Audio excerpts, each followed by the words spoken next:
Billions have to die. You must kill them all. All right. Good afternoon, everyone. Welcome to Smudcast number 673. We are continuing from yesterday on Persona 4, a bad, good game from Hastur Come Forth. We were going through his characters and what he thought of them. Apparently, they're all bad except for Yosuke. Yes, so far, So Yosuke far, and Rize. yes, he likes Ryusei. It's weird because his requirements they're not relevant to the story anymore. And then Teddy is very relevant. He's extremely relevant to the story at many parts, but he really hates Teddy because he's horny and he's weird. I think he doesn't understand Teddy, like what he represents. But he's basically needed for the story to start because he exposes all the shadow world. He gives everyone their glasses so they could fight. He gets people coming in and out of the TV. And then near the end, he discovers who the bad guy is. He's the only one who could do it. So he's very important. If you want to call those bookends to a story, that's fine because you have this character who exposes the world to you, at least in an intelligible way, and then exposes the villain because the whole story is one big mystery. We have no idea who the villain or the murderer is. So if you don't think that's like the detective doing their job and going, yeah, we don't need a detective in the detective story. You're like, what? Are you sure about that? So weird stuff, but he's going to keep going and going to keep being emotional and subjective with his takes, unfortunately. So anyway, let's keep going. It's going to take another time, at least another hour, because he likes to talk. So we're at 31 minutes and 19 seconds. I think he's still talking about Teddy at this part. Yeah, fortunately. Point, yeah. Aspects of Morgana. I didn't say that. I could have been talking about any mascot character from any series. It's music. Oh. Teddy's other supposed role as the emotional core of the story is kind of usurped by the music is so loud. Because he's the only one with a solid personal stake in the story, and watching him grow over the course of the game is actually really endearing. And most importantly, he doesn't actively make every scene he's in worse.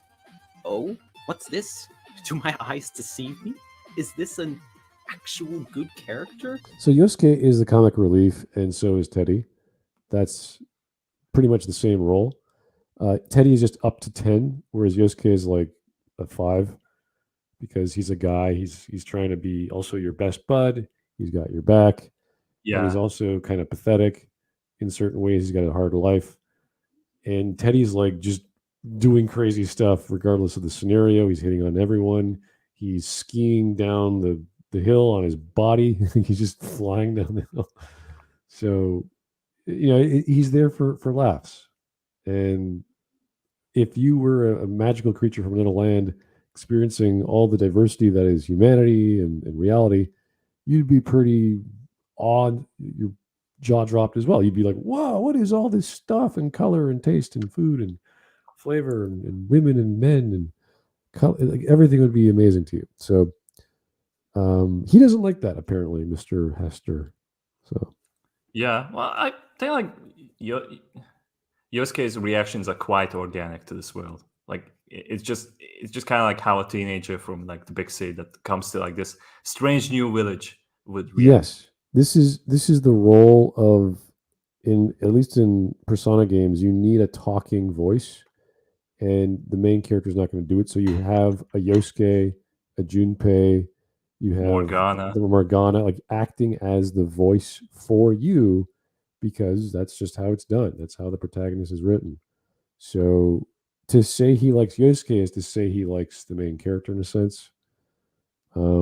It's kind of obvious, or not so obvious, but it's kind of that's how these stories are done. So you got to have dialogue personified with the character. So secondary character, if you're a deaf person or if you're a mute person, then you have to have a translator of some kind, so they become the voice. So it's kind of like the Bodyguard movie. It's like the story is about the actual actress and singer person who's doing the lifestyle, and there's the person who's driving them around and protecting them and looking out for them. There's a love story in there. So it's kind of like it's this dependent relationship between the voice of the main character and the narrative. So anyway, Actually, no.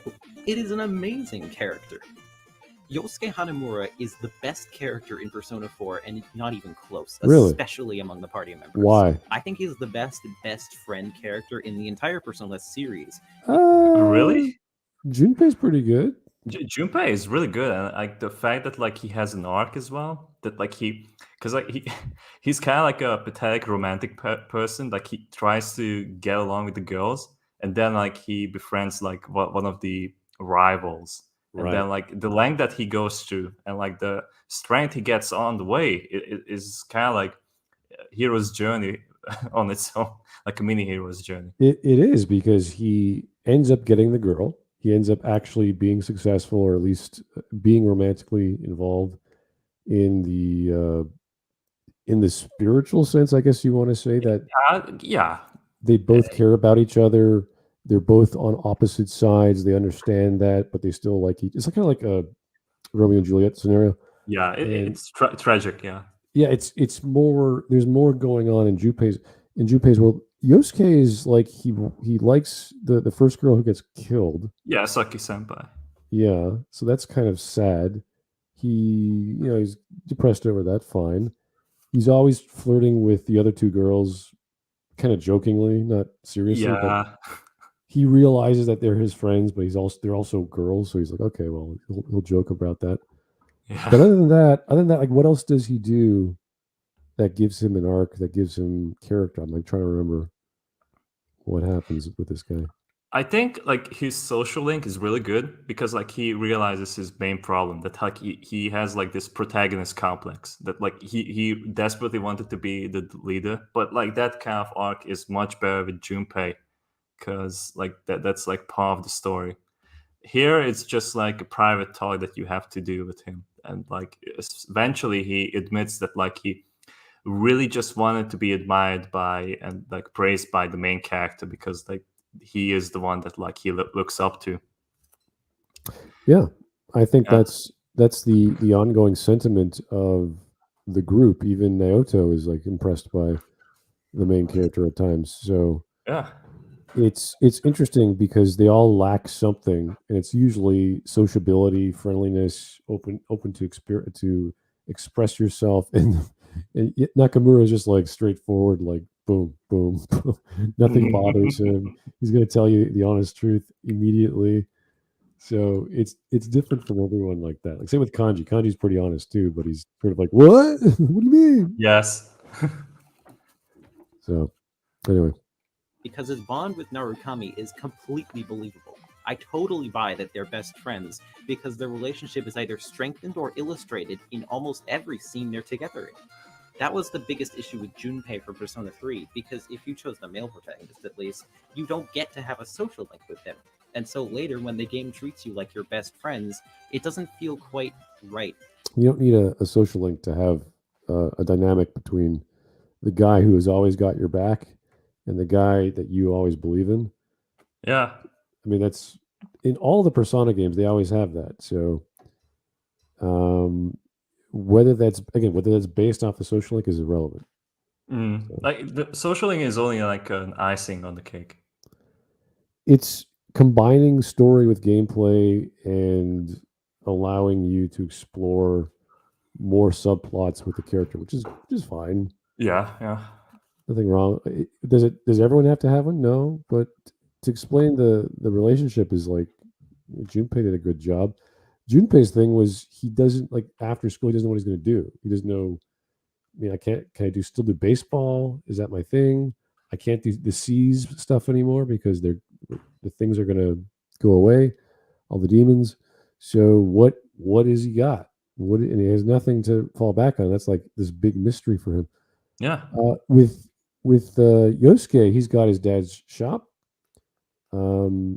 I don't know. Is he moving back to wherever he came from, or is he staying there? I don't know. He is staying there. Like they had like I think like the Halloween event was something that like they had to make a concert, so they're gonna stay in Inaba because like they canceled like an idol visiting there, so like they have to get Rize to sing, and they make a band.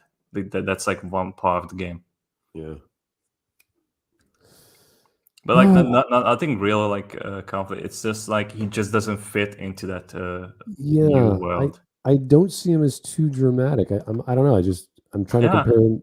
I'm trying to compare them to what's the guy in 5 again? His name Akira, I think, like, or almost no, something. he's supporting main lead who's like his best friend. Ryuji.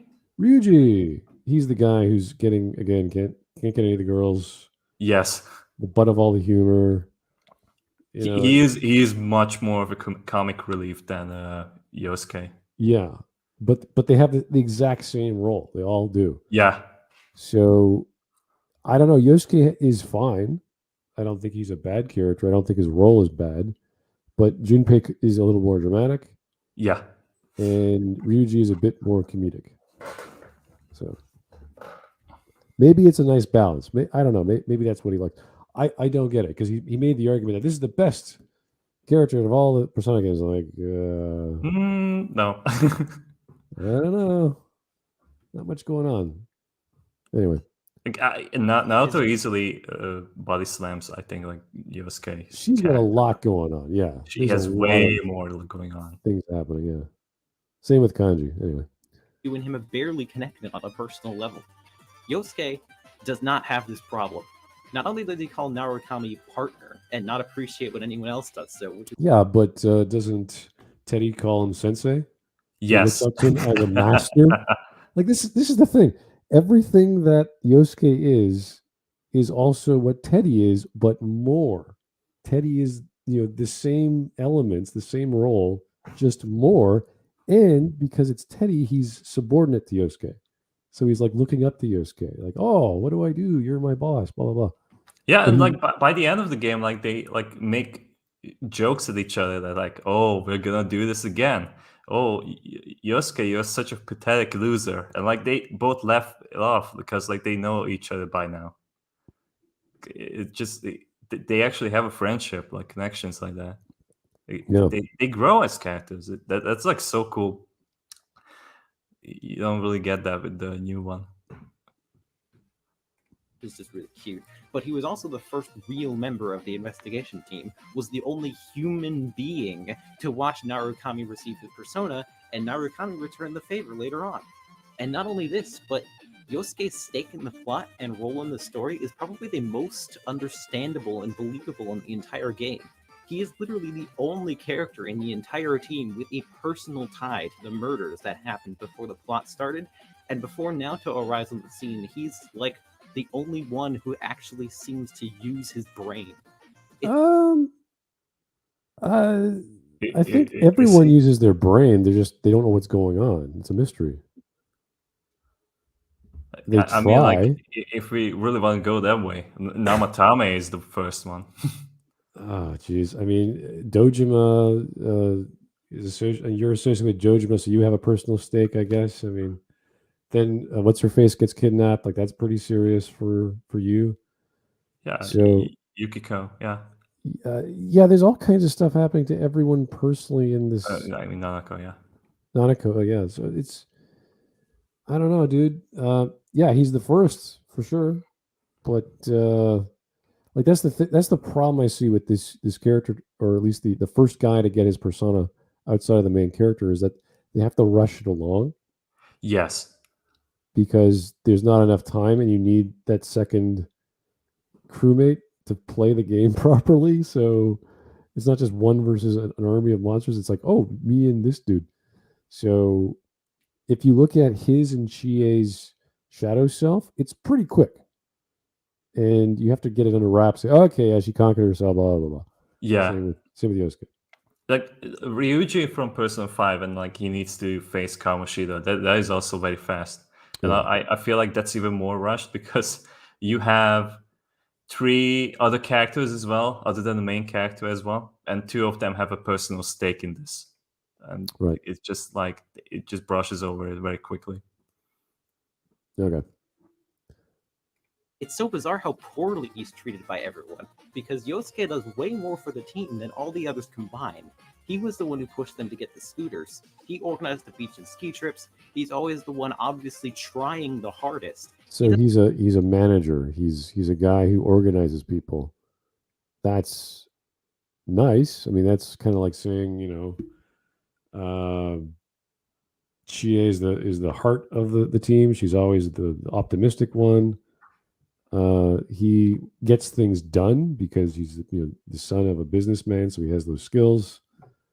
Again, it's the role. It's just what role. Like Mitsuru was the one organizing stuff in 3. Yes. She had those managerial skills. He has these managerial skills. Do people like need to thank Mitsuru? No, that's what she does. That's her role. So you expect that from her. So if you have a guy who's really bossy, but he gets stuff done, you're like, yeah, he's the guy who's in charge. And you're friends. He organizes, hey, you guys want to go out for pool? You want to play some games? You want to go for drinks? And everyone's like, yeah, that's a good idea, sure. And that's just the natural role that people are given. The fact that Yusuke is also a punching bag to the girls or Chie or whomever is just his dramatic role, his comedic role. So, yes. So I don't see how that's degrading because he's still part of the team. They're all their friends. They're all together. Yeah, there's like Kanji, Teddy, and Narukami as well. Like they are just as much of a punching bag with like the kind of events that they have to partake. Like let's start with like the school trip that they have to take when they just have to pick up the trash. Like both him and Kanji gets tossed in the river because they are looking at like the swimsuits of the girls, and then like they all get like embarrassed after like that when they go to the Imagi and they fail at going to the spa together. Like it's just like there are like some moments when they just like say something about Yosuke and like make him like a dumb character, but like it's really doesn't really come that much into the game, like the narrative. Yeah, I'm just trying to see what he's getting at. He's always like no one cares about his opinion. Yeah, no one likes him. by the end, like he's the one who's leading the group, like in a way, because like when they face Itachi, he's the first one to speak up that like he's just a worthless criminal. Like he grows up, and like that's the most beautiful thing about this game. Like it just matures like as the game progresses. Like because like he's just like a little punk at the very beginning. Like he just wants to be big, but he doesn't have like the skills just yet. Yeah, he's. I remember the scene where he just brings the swords to. Yes, it's like, dude, what are you doing? Yes. That's stupid. They get sent to the police station, and then he gets a scooter to hit on chicks. You're like, what are you doing? That's stupid. And then the obese chick comes in. Yeah, so he's obviously there for comedic relief. Everything he tries fails. He can't get a girl. Blah blah blah. So again, same with Teddy, same with Kanji, same with everyone. Pretty much fails like in trying to get what they want. All of them. Like there's not a single character that's just like a Mary Sue, except Mary. Like because like everybody somehow loves her, in her little arc. But yeah, I was thinking maybe Naoto. He gets love letters because they think it's a guy. So it's like, yeah, maybe she's the super genius detective prince dude. So, but she doesn't care. She's like, I don't care about any of this shit. I want to figure out who killed who. That's her job. So, anyway, Doesn't get sidetracked easily. I honestly would love to see a part of the game where Yosuke has to go on like a trip with his family for a week or something. What? And back in Inaba, absolutely nothing gets done in the investigation team without him. I think that would be absolutely hilarious and also a very good way to show how important Yosuke is to the team. Okay, so we know he's comic relief, dude. Like, what is your? We don't need more scenes. Explain that. But then again, like, that would require he's probably just mad that like the game doesn't outright like say like, oh Yosuke, you're like such a cool guy. Every single time we can sit down in Junes and like you treat us with your own money. Oh boy, Yosuke, you're the best. Like it doesn't want to be a circle jerk, and that's also like a positive of this game. Like it Which just is- doesn't want to state the obvious. Which is good because we have the main character who acts as not the role model, but he's sort of like, I'm the go-to guy for any problem. And Yosuke is the guy to be like, oh, you want to go help her? Okay, I got a plan for that. I've got some equipment. I can call my dad. Like, he's the guy who makes stuff happen, but you're the leader saying, oh, we got to go over here. And everyone looks to Nakamura as the go-to. So we don't need two go-tos. We don't need two leading men. We don't need two leaders. We need the guy. We need the main guy supporting the leader, like a subordinate who manages everyone else. And I think that's important when you have a team of like 6 or 7 people. So yeah, you're forced to do that. To actually respect him, so I guess we're not going to do that. And like I said at the beginning of this video, the reason Yosuke has the best social link in the game is because it doesn't start and end his character arc. For example, have a really good social link, but for all intents and purposes, it's basically a 10-scene character arc that's completely self-contained. It doesn't really make the larger story any better or more complex. Most social links are like this in every game, to be fair, but that's exactly what makes Yosuke so special. wait a second. You just said they're all the same, but this one's special. This one's special because it's my favorite character. It doesn't make any sense to this. They're all independent, but this one's special because it's independent. What? I don't get this guy. What is logic?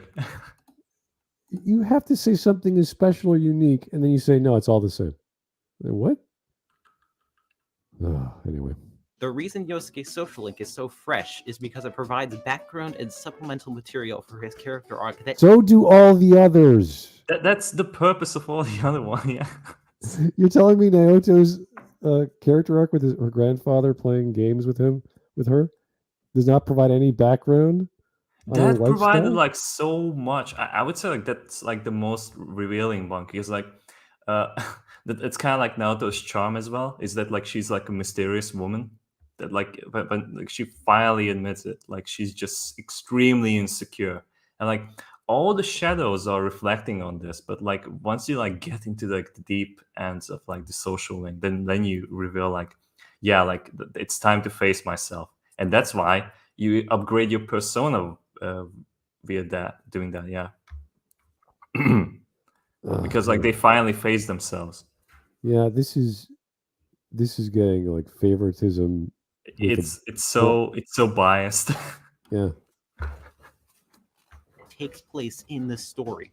We learn more about him and his motives for this investigation, and we get some great context for how he feels about Saki and the killer and his relationship with Narukami, all of which are important later on in the story. It's just really good. I wish more social links were like this. But what really puts Yosuke over the top is this scene. All we have to do is push him inside the TV.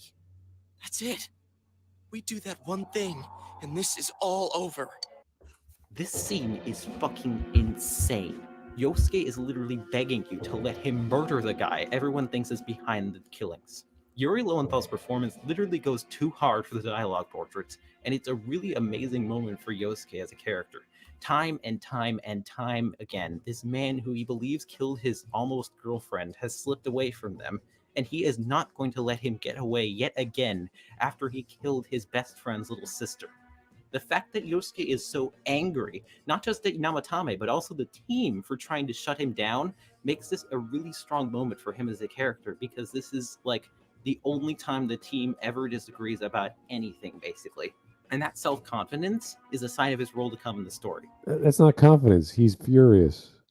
He wants what he wants. It's completely emotional. And like this is a really good scene. I'm gonna admit it. Like one of my favorites. But like it's a lot of those other characters have the same scenes as well.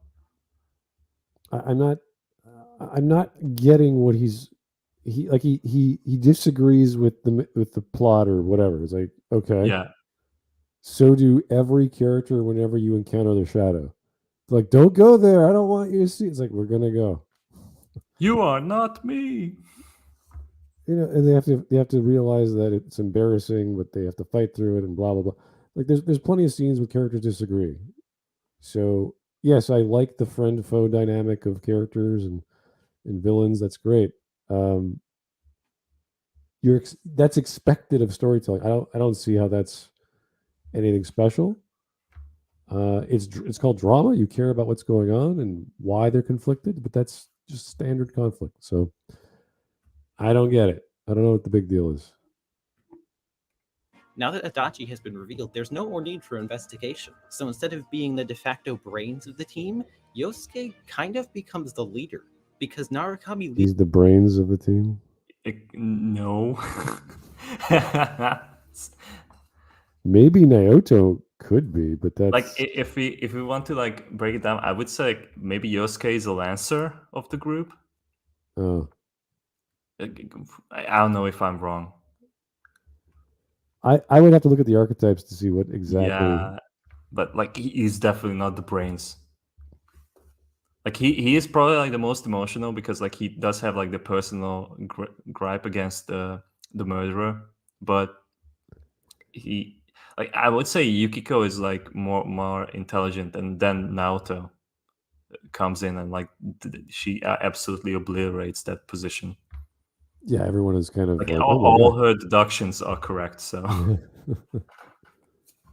I don't know. This is getting a little bit too much favoritism, and like, oh, look at this character who could do X. Like, yeah, look at Chie. She has lots of depth to her. Look at Ryuji's. Like all these, well, not Ryuji, all these characters got something going for them, but he really likes Yosuke, and I'm like, that's good. You like a character, but you could have done this with anyone. yeah.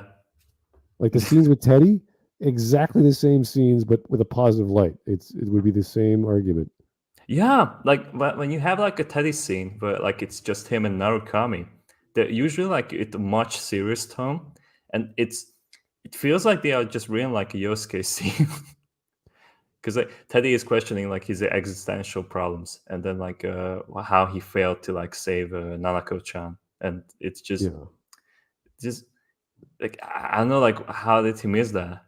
He doesn't really touch down on those. Yeah, like this using this sort of morality. What is it called?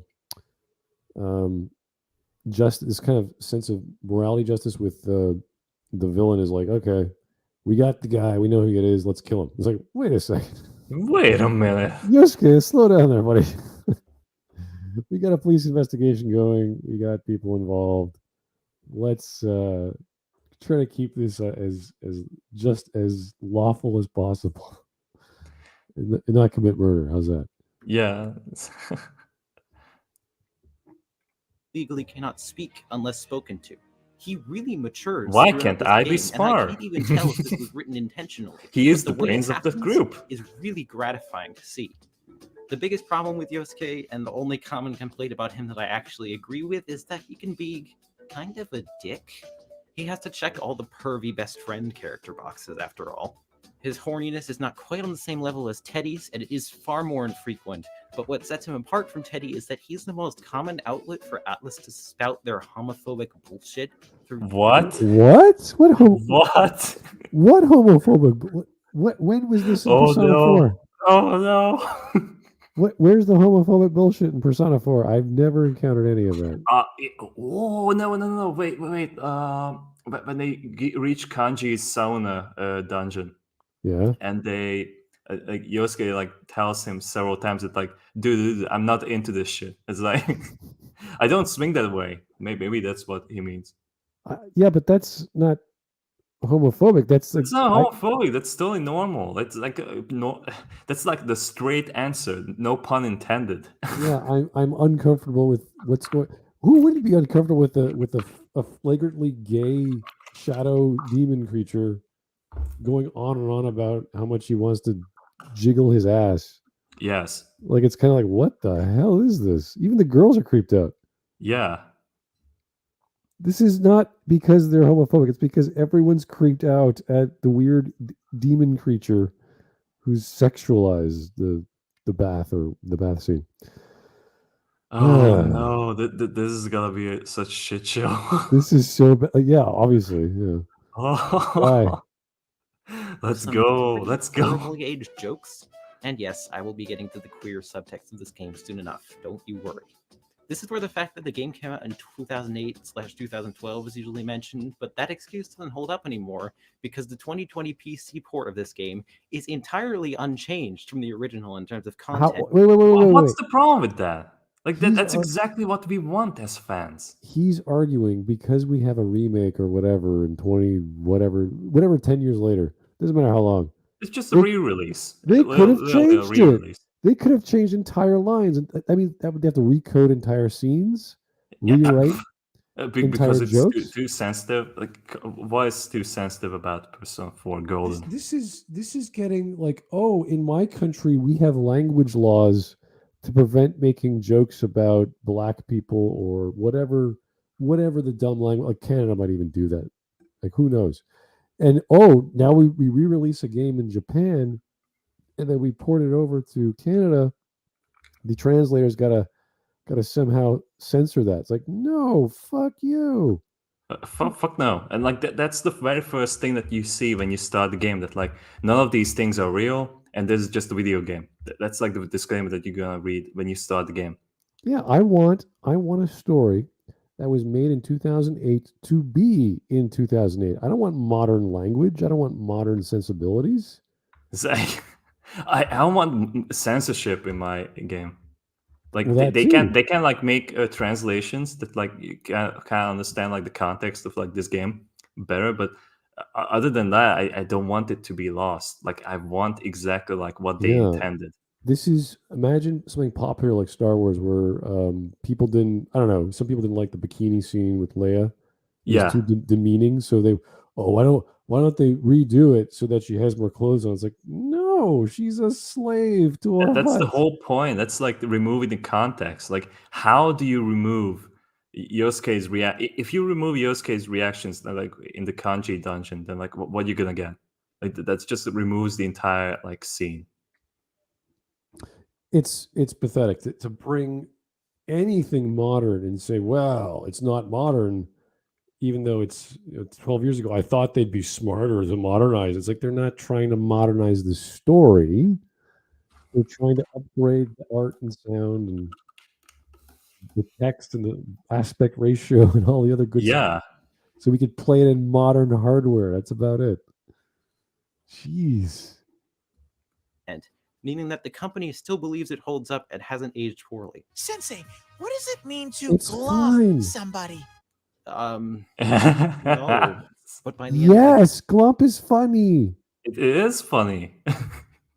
Then you got to go, hey, if you're, I don't know if you were just born yet in 2009, so you weren't old enough to understand, and you play this Persona 4 remake game, whatever, it comes out 12 years later, you got to go, what's a glomp? Because you never learned what the word glomp was when you were in the 2000s. You weren't born before. That's good.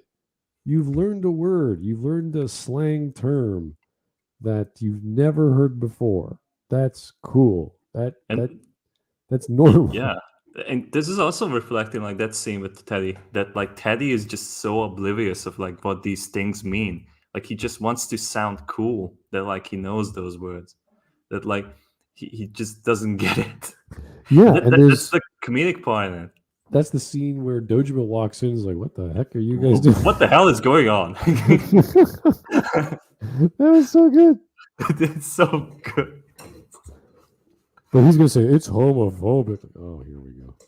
It's based. game, Yosuke actually does what I thought was impossible. He grows out of it. After the pivotal scene with him and Namatame, you can visibly see that he's matured. He rarely ever makes the same kinds of immature jokes he made at the start of the game. He acts way smarter. He's grown so much that I genuinely can't tell if it was a legitimate character arc or just a very lucky accident on the writer's part. And he's not very pervy at all anymore. God damn it. This is why I hate Golden. They really did the Hot Springs joke twice. Okay, I guess hate is a strong word. There are some parts I like, and it even adds one of my favorite Yosuke scenes ever, but it also just... But even with these flaws, Yosuke is still the best character in the game and a real bright spot among the cast, especially with his social link, which makes the social links for other main characters pale in comparison. And all the social links for non-main characters, they are just so bad. They're either as dry as cardboard or they're child endangerment. None of them have any charm or What? charisma outside of a few isolated scenes, and some of them are honestly a huge pain just to unlock. That one mom at the daycare job was particularly irritating, requiring me to go to work 3 times to start the social link. The I guess daycare now one feels is fine, really but dry. I that can one I can go with that. I'm really trying here, guys. Oh wait, yeah, there were a few non-main character social links that I actually liked. I know I said I was only going to go in depth with the teammates, but I really want to talk about some more good characters, so we're going to do this anyways. I'm doing this one first because I kind of don't have very much to say about her, but Ai Ibihara is great. I can't understand the hate on her. She's a dynamic character with a fun personality that really grows throughout her social link, even if it does take a while. She's just really solid, and it's sometimes all you want from a side character. In the same vein, there's Daisuke Nagase and Ku Ichijo, or as I like to call them, the sports boys. I will forever be heartbroken that I didn't have enough time to do their social link very much at all in this playthrough, but I still distinctly remember it from my first playthrough of the original game last year. And So wait a second, he didn't do everything he's supposed to do in the game the second time? Why would you skip anything?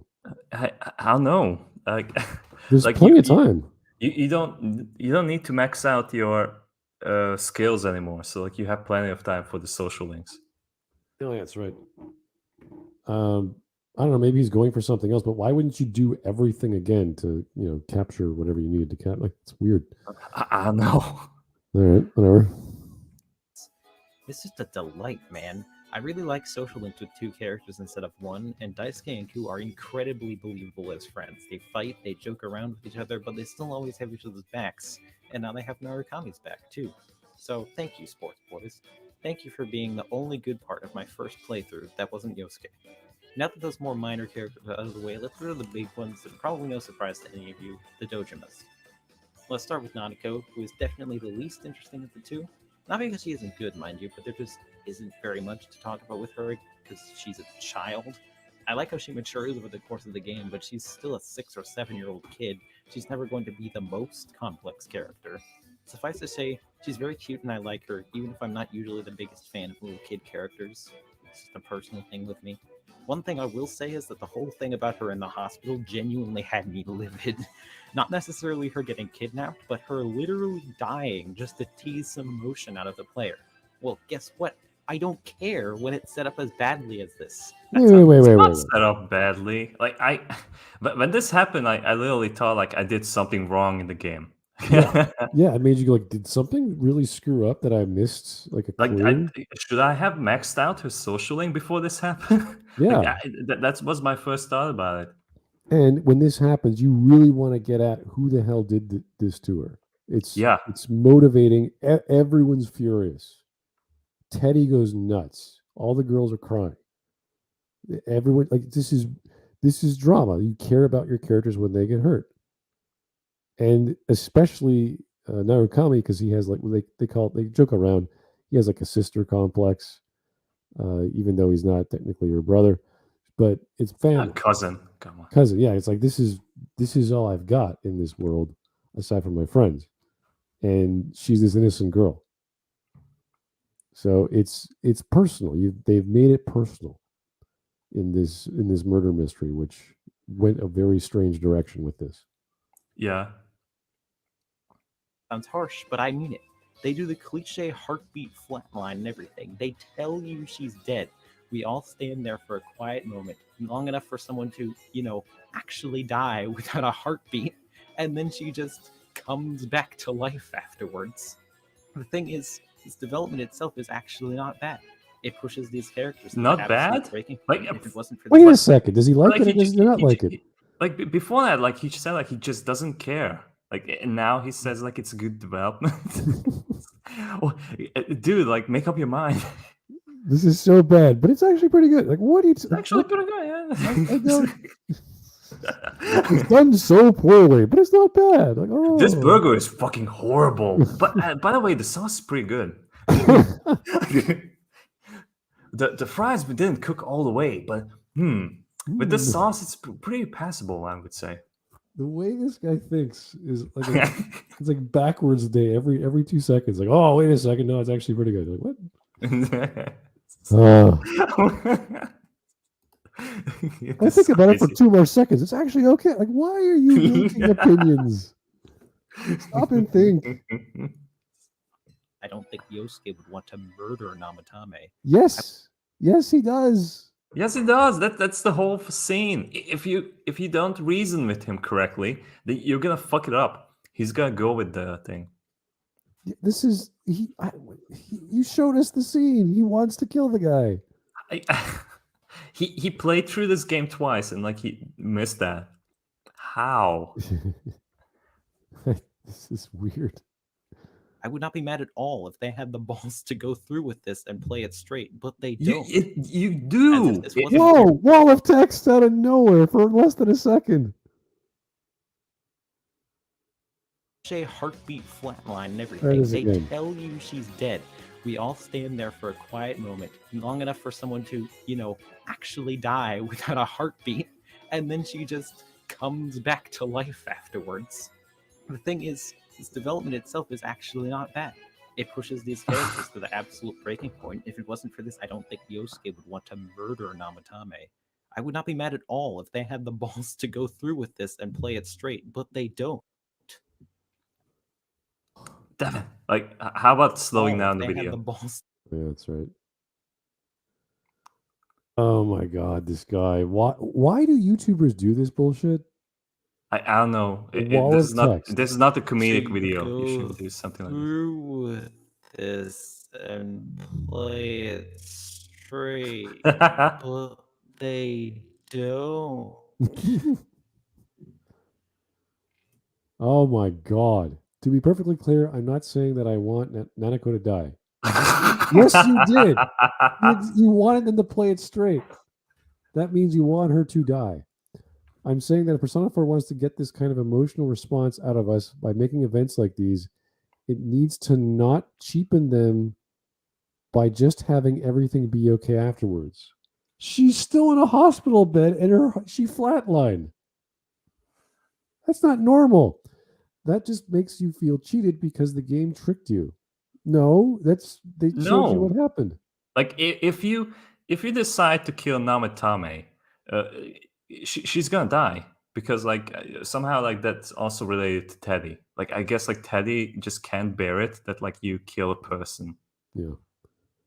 The emotional moment that just happened doesn't feel real or warranted if they backpedal immediately afterwards. Okay, I don't know if this guy knows anything about neurology, but if you've got a heart murmur, that's related to your brain. So something's going on that the EKG the EGG monitors. Yeah. It's rare. So if that happens for more than like 5 seconds, something's like everyone should be freaking out right now. The doctor would be like, "Oh my god, let's get into a crash cart," because that's not normal. And they just sort of like, did that actually happen? Then it comes back within a second. So who knows what's going on? But if he's calling this like impossible, it's like, well, maybe it's not as believable. Maybe this would not normally happen. But the doctors are expecting something like this. Yeah.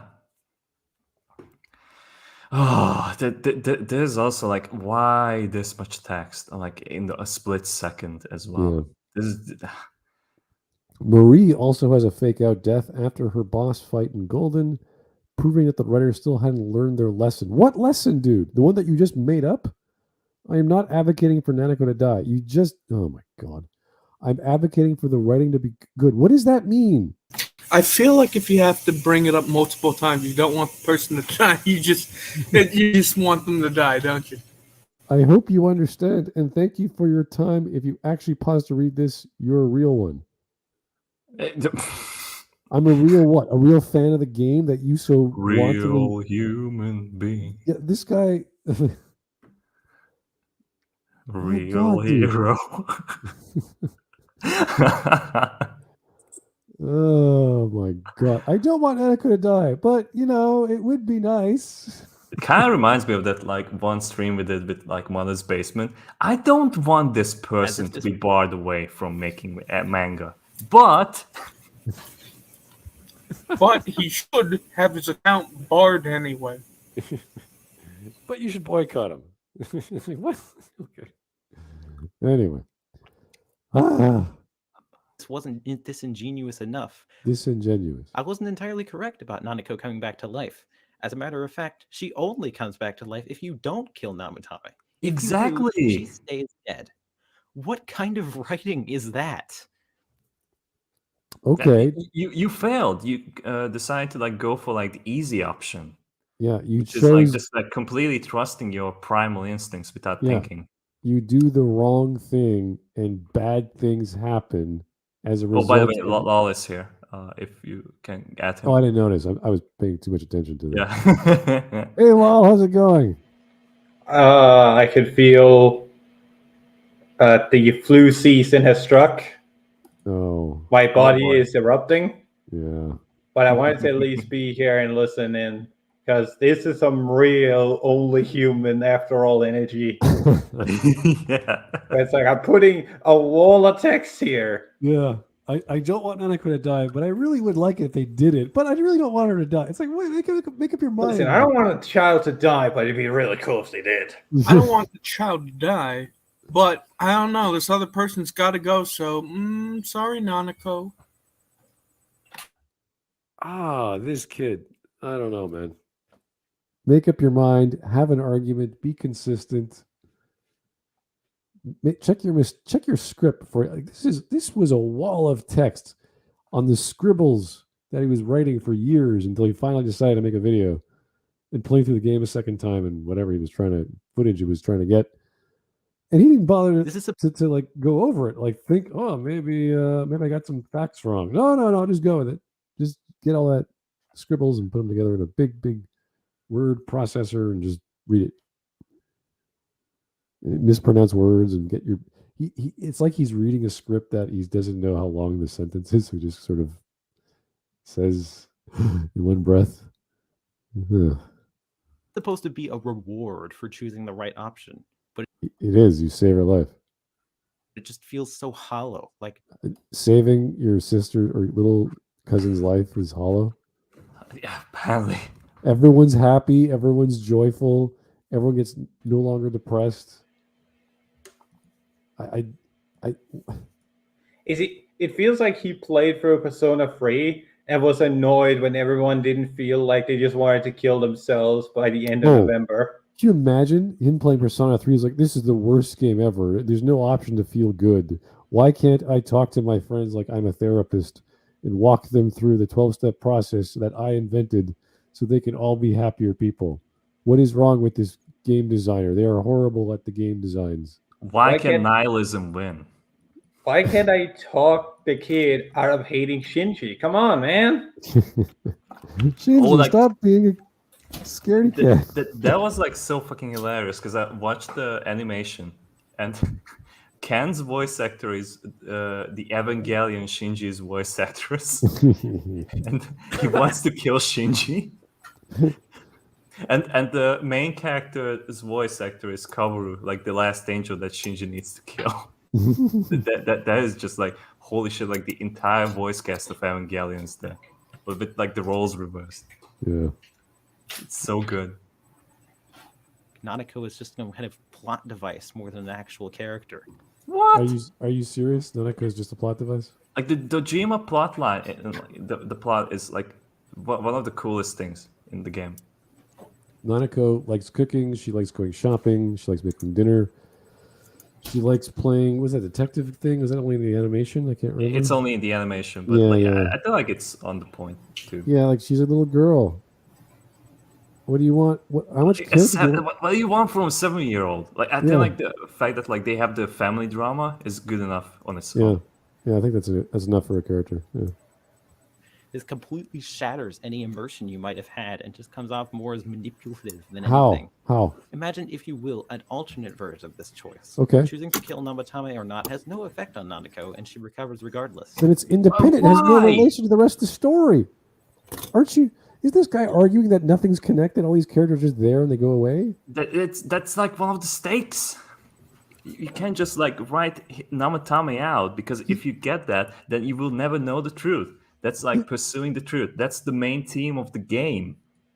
This is like, let's disconnect all the plot threads so they're not related. Why? why would you start snipping things in the story apart from each other? That's stupid.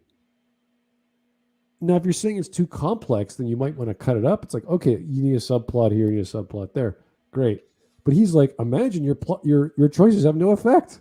Like, why would you want that? What game designer goes, you know what? All that stuff we did with interconnected plots, let's just like chop it up. Let's just keep it in, but have nothing to do with anything. Like, why? Your choices mean nothing. Thanks. That's great. How terrifying would it be for you to realize that Nanako is okay, but you just murdered that man anyway? What? How is that terrifying? What? Terrifying? I wouldn't describe it as terrifying. I describe that as it would strike me as a kind of writing done by a person that's trying to shock the audience. Yeah, That's like all cheap, it is. That's like a cheap thing to do. Oh, this is going to save the person. Kills the person. Oh, it's fine. Even if you hadn't done it. You're a terrible person. Like, Wow, thanks. Unless the entire game is written about that being a point, then I don't buy it. This is weird. He's Well, making the argument for disconnecting storylines. I'm like, oh, okay. One, Gabe, either you commit to killing this child or you commit to this stupid idea of her reviving afterwards. Don't play with the audience like this. Anyways, it's time for her father. Fuck off. Dojima is the bomb, actually. I like Dojima a lot. This was the character I meant when I mentioned one I might actually like just as much as Yosuke if he actually developed in the story. And yeah, that's the only thing Dojima falls flat on.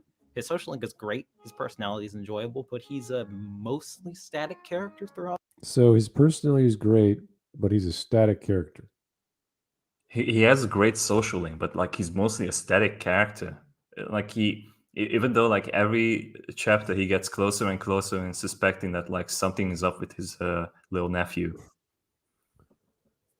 I mean, I guess you could make the argument that you have a social link that is not about character growth, and I'm like, okay, that's technically possible, sure. Yeah.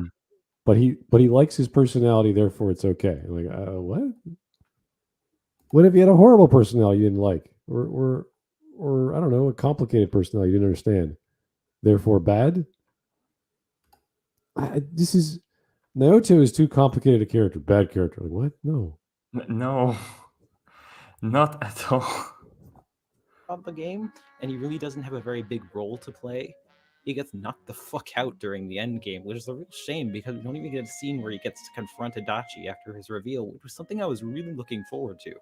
The thing about Dojima and Nanako's social links, though, isn't it mentioned in the epilogue that Dojima does visit Itachi, whatever his name is, in Adachi, yeah. Adachi in the cell. They have a chat.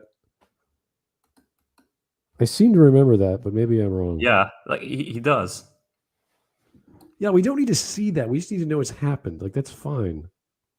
It's his ex-partner. He's like, oh my god, and he's getting better. He's getting his therapy. He's in jail. He's getting his treatment. He's seeing what he's a model prisoner. That's like one of the lines that he says. Yeah, like he said, like he has a better life there than like he had with him on the police force. And then he says like, I'm gonna buy him a cheap cabbage as a revenge. Oh. Is that their biggest draw is also kind of their biggest weakness. Huh? Their stories are structured in such a way that you kind of need to do both of them to really get the full picture of this broken family, and in a lot of ways that is a really, really cool setup for a story. And in isolation, these social links are both great. Nanako's is obviously a little less mature than Dojima's, but it's still very cute and wholesome, and she has a little good growth in the middle of it. Dojima's social link, meanwhile, is probably my second or third favorite in the entire game. Yeah, it's second favorite. It's the second favorite. I totally understand why this man became so awkward around his daughter, and I really felt for him as he slowly opened up to Narukami. And the ending of Dojima's social link is probably up there for one of my favorite max rank scenes in the entire series. It ends with him running off to do more police work and leaving his daughter with Narukami, but it's okay because he's doing it for the right reasons. Instead of trying to run from his responsibility as a family and chase some escapist idea of reconciling with his dead wife. He's protecting his new family and the town they live in. Fucking amazing. Thank you, Ryotaro Dojima. I love you so much. The problems arise when you're actually doing these social links in practice. If you just watched like a YouTube compilation of each social link, this wouldn't be so obvious. But doing these links in an actual game, you're not going to be so determined to do them both the same amount. You probably focus on one or the other, especially since you have plenty of other things to do at night. And this is where the cracks start to form in this sort of duo narrative structure. For example, in my playthrough, I maxed out Dojima relatively early, and then I went back to Nanako's social link, which was at about rank 5 or 6, and everything just kind of felt out of sync. Because of the way the story develops in Nanako's social link, she was all of a sudden acting very differently from the way she had been in Dojima's social link, because the story requires her to be resentful of her dad's job, even though we sort of already moved past that in Dojima's social link. But it wasn't just her, even Dojima was acting a bit out of character as well. He had sort of regressed back into being kind of inattentive and awkward around his daughter. This stopped once I maxed out Nanako's social link, of course, but the fact that these jarring shifts of character can happen is a real shame because it pulls you out of the story. This is minor issue with subplots because you could do them in different Yeah. orders. I mean, that's a problem, I would say. It is a legitimate problem, yes. Yeah, it's not a huge issue, but I get what he's trying to say. Yeah. Once he got done praising a guy for leaving his family for the wrong reason or leaving a family for the right reason, he made a very valid point about the conflicting story issues, which I completely agree with. Yeah, finally a good point. Wow. Yeah. How long has it been? 40 minutes? Yeah, if you do the 44 minutes. the optional content in a different order, it doesn't quite jive together in the order you did it. It's like, yeah, you're right. Sometimes it's not perfect. The emotions I felt from the resolution of Dojima's social link were lessened a little bit because everything seemed like nothing had changed back in this social link, and it made the whole experience ring hollow. I admit this is kind of a nitpick though. It's noticeable, but it doesn't necessarily make each social link on its own any less good. It would have been cool if they had actually taken progress on the other family member's social link into account when doing these scenes, but that's just a pipe dream of mine. Oh yeah, and there's Marie. She's in a bit of a weird spot because she's not actually a party member, but the game wants you to be just as attached to her as the other teammates, so Does it? to the end she goes. Well, And I'm gonna be Golden honest wants with you you to be, yes. I've seen the hate. I've seen the complaining. I've seen all that stuff. And I really, really like Marie. Like I said, there's a lot of unorthodox takes in this video, and if my opinion on Chie didn't get enough people to leave, this certainly will. But here's the thing. I like Marie, but that doesn't mean she's good. Oh my god. Mm. As somebody that threw Marie into the trash the moment I met her, this is very funny to me. Like, This thing is made so poorly, but I love it. Like, okay. It's like the bad thing is that like the original Persona 4, like you didn't have Marie, so like you can't like get the true ending. But like because of Golden, you have to max out her social link before you face Dachi. So you can't get the real ending unless like you befriend her, and it's just the game is kind of like forcing the plot that like, oh yeah, like she's also a thing. It's like, okay. But like every interaction of her is just so disconnected from the main group that it's just kind of painful at times. Like that's kind of like how I felt. But like the moment that like you save her from the Hollow Forest, like she becomes like a better character. But it's also because she takes a back seat as well. So it's like she has like some extra dialogue, and that's about it. Marie feels like she was a character whose storyline was developed by some Serbian like secondhand studio. Yeah, she made it like a fan fiction character, honestly. She is extremely vital to the plot in Golden, where she didn't literally not exist in the previous version. Yeah, that's kind of like why I said fan fiction. It's like, and the animation is even worse with this because like it's literally the Marie show. That's a shame because I really don't like Marie. She feels like a stuck-up cunt. Every single event, that the extra events from the Golden animation, like you have to see it from Marie's perspective. It's like, Oh God, no! And like Golden's animation has like 2 episodes that are just focused on the Dachi, and that was the only joy I had because like, that was like a cool thing. It's kind of like watching like Patrick Bateman in Persona. So it's like, wow, this is cool. Finally, I don't have to see this like jailbait girl. But anyway, I digress. In this game, if that makes any sense. Let me explain. Marie's character design feels like a character from Persona 5 took a wrong turn, and it's a little out of place with the rest of the cast in this game, but it's cute, so I don't mind. Her personality is definitely very tsundere, but her connection to Narukami is believable enough that I think it works. This is accomplished through unusual dialogue from her that sells her unfamiliarity both with the world and how to connect with people. It makes her prickliness understandable, and the scenes with her and Narukami alone are actually really quite funny because of this. Also, it's the scenes when they aren't alone where I start to have problems. When the rest of the investigation team starts showing up, it gets a little messier. Her relationship with them aren't the problem. She actually plays pretty naturally off of everyone, but it really shows just how disconnected she is from this story. Well, he has come to the same conclusion as us. Oh, Neat. She lives in the Velvet Room, which is a place that is, by design, almost completely detached from the main conflict of the game, and she just sort of hangs out there. She never comments on what's going on outside, except for the very, very end of the game. She just has no stake in this story. So when she's shown hanging out with the rest of the team and being all best friends with everybody, it doesn't feel realistic or earned, because if you think about it, she just doesn't belong here. That's not me hating on her, it's just true. She knows almost nothing about the case. She's not really a part of the investigation team, but she's almost treated like she is here. Except when her social link scenes end, then the group just goes back to acting like they don't know her at all, and they never mention her ever outside of these scenes. Them showing up to help her with stuff about her memories is fine enough, I guess, but it just doesn't feel right. The game is acting like Maria's best friends with everyone, but she's really only close with Narukami. The rest of them don't know her at all. There's an incredibly simple solution to this. Make Marie a party member. I was honestly shocked. when I No. did a research You would on need Golden to before rewrite the and found out that entire she wasn't game. playable, because that just seems like such an obvious thing to do. It's No. absurd how many of my problems with her are fixed No. by just doing this.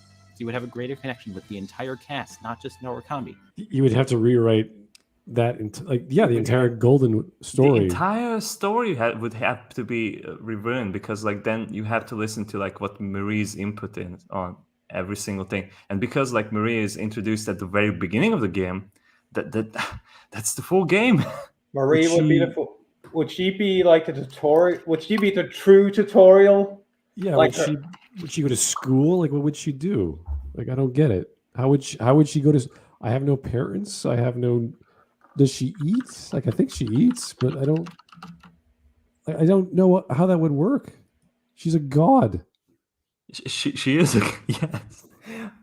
I almost forgot like that she is Izanami. So Yeah, she would Eldritch like get horror angry. Marie. She'd get angry, and a thunderbolt would just kill the teacher or something. You're like, oh god. Oh, jeez. like I mean like it's kind of cute if you get the golden ending that like she literally controls the weather. It's like- but other than that, like yeah, like she has like I think like her role in the story and like golden is like fine, but like it's perfectly fine that she doesn't have a bigger role than that. It's already a bit too much. Yeah. Had Marie gotten the scenes in which she, one example I think of is when you got the interview and she calls you out saying that she loves you. I thought that was neat. Stuff like that is really cool. I just wish it was for a character I gave a shit about. Yeah, she's a bit more straightforward because she's a poet and she's opening up about her feelings, about humanity, and she keeping her secret, not to tell anyone what she is, and then she has to get herself killed because she wants to die to keep everyone alive, and yada yada. It's like, okay, yeah, we get it. That's the plot. Fair enough. I don't know how much more you want to go with that, but making her a character is like, okay, she has to be a completely different character for her to work within the context of humanity. This is like if Margaret comes out of the Velvet Room and just starts interacting with people and setting up shop as what is she, a fortune teller or whatever she does? Yeah, like she did the Festival, the festival, yeah. Yeah, but that was hilarious. But then she'd have to keep going. Like she'd have to get a job and like start doing things and sleeping somewhere. It's like, oh my God, this is like a whole different role. You would change a lot. You would change her character a little bit just to make her work.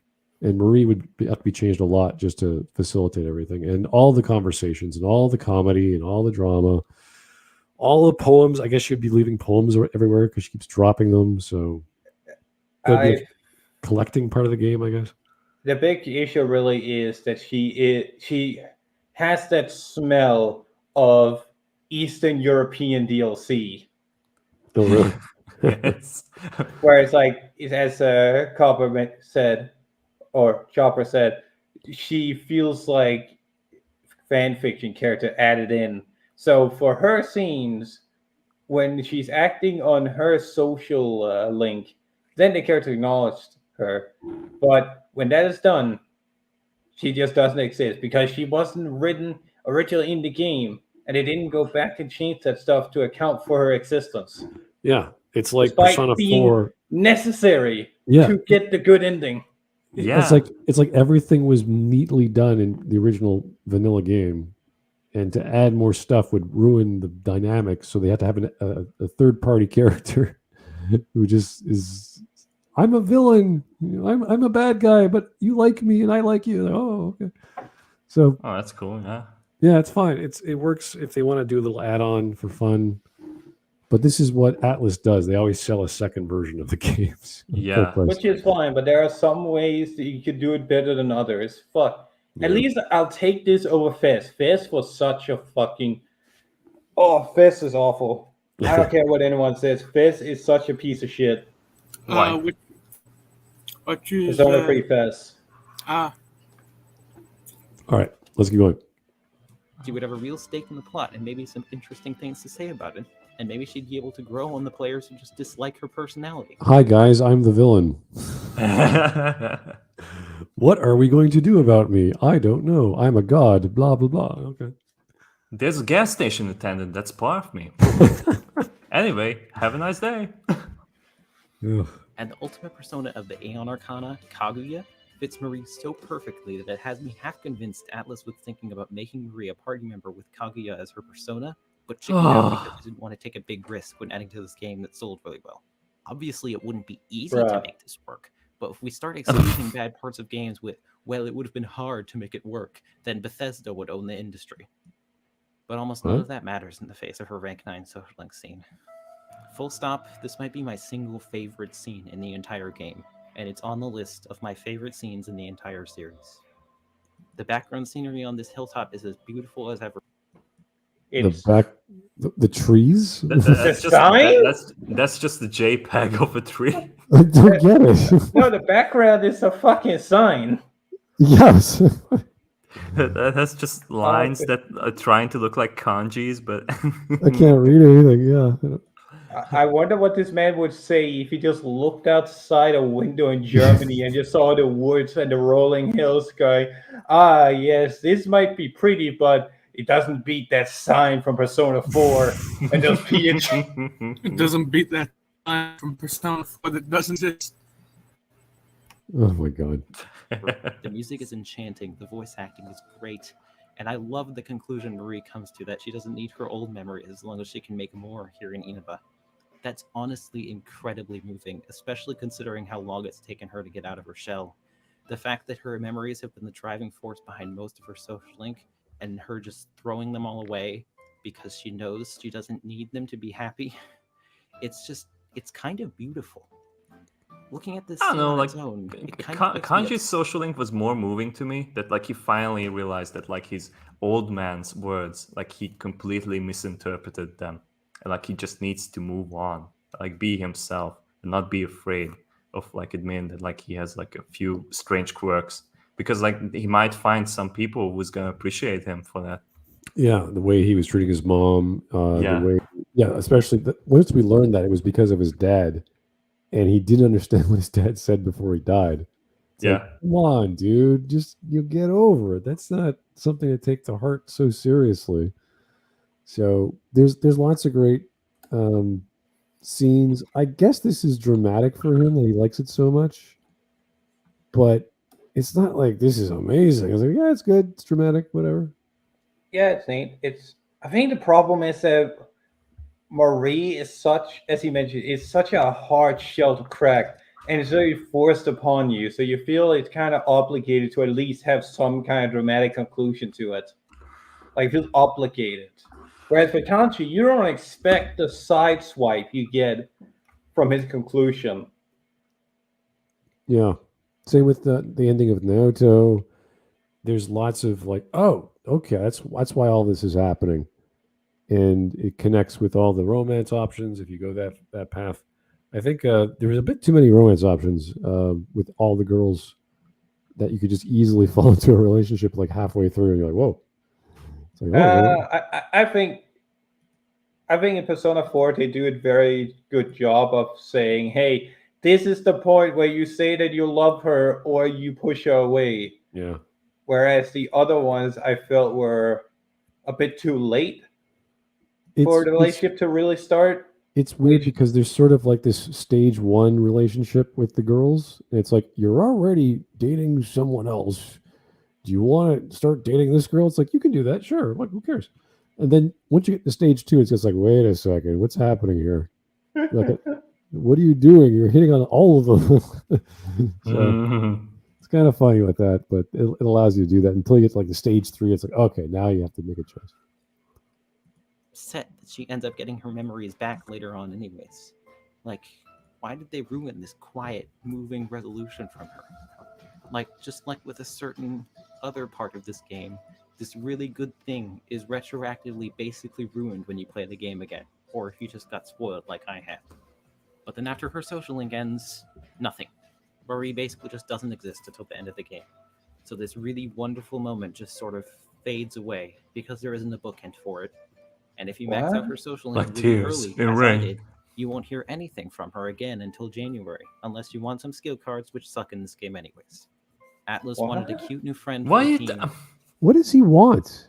What? Yeah, I don't know. Like Again, I think he's stuck on the fact that she's not a party member. He just Yeah, it's wants a side character that was forced upon you to stick with you in the game. She already gets way too much content.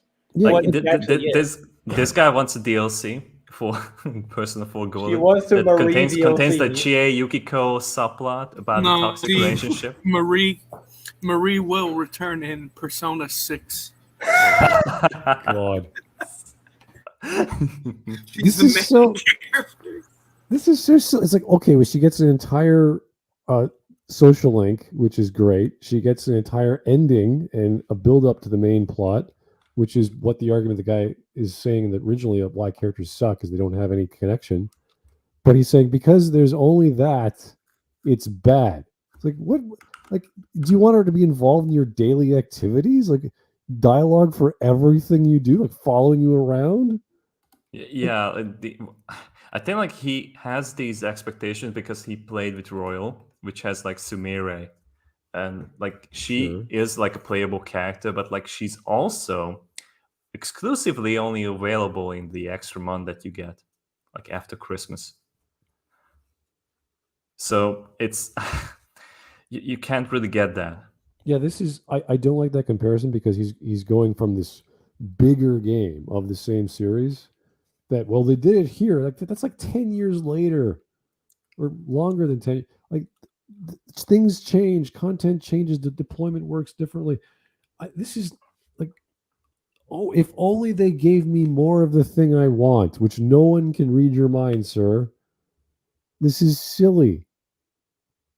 I really happen to like Marie. It's like a lot of people weren't that enthusiastic about her. Yeah, no.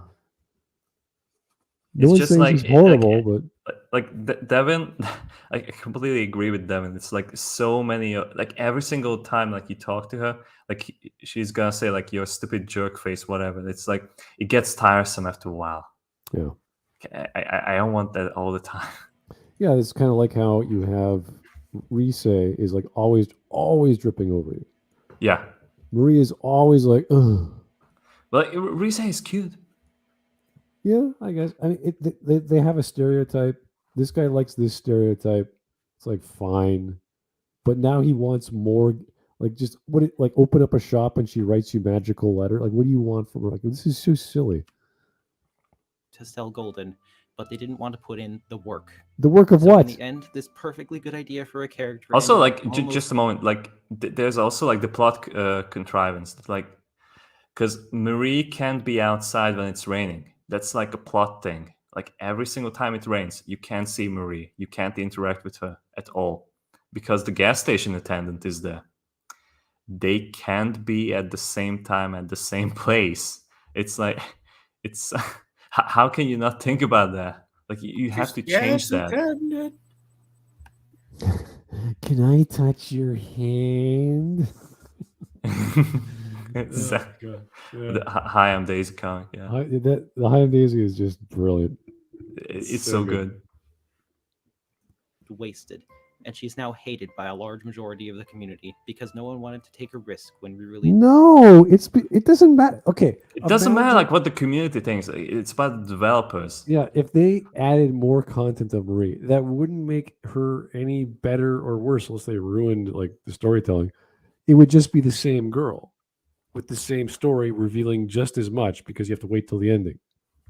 So what Marie content would work for you, sir? Like what exactly is it between the last 2 months of the game that would really do it? I don't. She gets the ski trip. She's on the ski trip with everyone. I think certain parts she is. She gets her Valentine's Day. I think. There's a few others, but it's like okay, you can romance her. It's like well, okay, fine, great. Like what more do you need? You can't make her a party member. That would, unless you just get the last 2 months, it might work. But you're not going to change content. You're not going to change the story. So what's her problem? Releasing a beloved game. Great fucking work, you guys. I'm sorry, Marie. You deserve better. Oh god, it's so strange. fucking The cringe. section title made it sound like I hated the characters in this game overall, but looking at this, it seems I had more to say about the good characters than the bad. So maybe it's more of a mixed bag. Gee, It's like you don't know what you're talking about. The game's actually good. But I want the person that gave her Marie's from Frasier is social link. Wow, I didn't pay attention to my notes. It seems like this game is actually good. Huh. Oh, okay. Most of the characters are good. Why was I so stupid? I don't know. It's your video, man. Oh. sure is lucky this game didn't have like 2 more characters that were disappointing, or else my opinion on these characters as a whole might skew more towards the negative side. Huh. I feel like I forgot something. No, not just something. 2 somethings actually. But what could they possibly? Oh my god, you're calling Naoto and Kanji somethings. That's fantastic. Kanji has to be. Kanji has to be. Go on. Huh? I have a strange chill up my spine. You are a freaky little man, sir. Just get on with it. Spine. I have You something know, in my I'm gonna spine. say the I have a line that snake in my everybody pants. said, Okay. because it's not like this whole shtick has been run out. Yeah, for 2 hours and a half. Like there are 2 main characters missing, which are both very enjoyable and worthwhile in their own right, much more than most of the others in the game. Oh, so they're good. Thanks. But horrible queer baiting and inconsistent Queer. Horrible one more queer time. in their baiting, own right, of which much more none than most of exists. the others in the game. But horrible queer baiting and inconsistent character development is holding them back, almost like, oh no. What? Oh my god! Yes, Kanji and Naoto have so many problems that they need their own section. Section. It's not that bad. It's not. Oh this- my god, is he just gonna bitch about Kanji and Naoto for the next 40 minutes? I want to see Yes. how bad this gets. That is exactly the amount of time that Jesus he's gonna How Christ. bad use. is this gonna get? You're right. It is 40. It is about. Yeah. Oh my god, I need to see how this. It's 20 minutes. 20 minutes of just that. I need to see how this. Yeah, 20, well, 18. That's Okay. 30 minutes. And he's treating it like the Antichrist coming Alright. back. So this is definitely a controversial area. of No, this it's game. not. I am certain some people will No, not appreciate his take certain is fucking aspects of his controversial. characters. However, I do not care. This needs to be discussed in a less knee-jerk way. You're like 10 years a bit late there, but sure. In a less begin. knee-jerk way, even though the way I'm doing this seems like a knee-jerk as well. Sure. Having to play Exactly. Antichrist music over these two Yeah. characters. Here's my 2-hour diatribe that I didn't bother to edit. It made several contradictions. Let's just start with Kanji Tatsumi, who is great. That's no surprise. Wait. You like kanji? Okay, fine. Bad game. We got you. Kanji is really sweet. He's an upstanding guy, and his struggle about his image is very compelling and relatable in many different ways to many different people. His social link is one of my favorites in the game because it actually has a good message about self-presentation, and Kanji is just a joy to be around in any circumstance. No, he's not. He's kind of rough around the edges. He gets angry easily. He's really sensitive about things.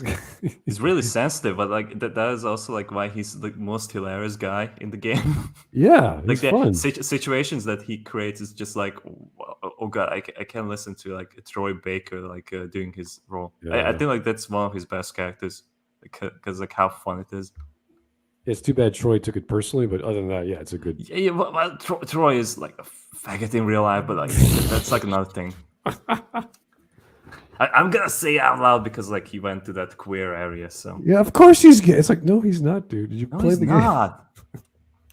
Anyway, He's also just genuinely one of the funnier characters in Yes. the game because he's not the butt of every What is this joke, but music? he's still funny. I don't know. what is happening? Being the funniest fuckers in their game, Choir. I swear.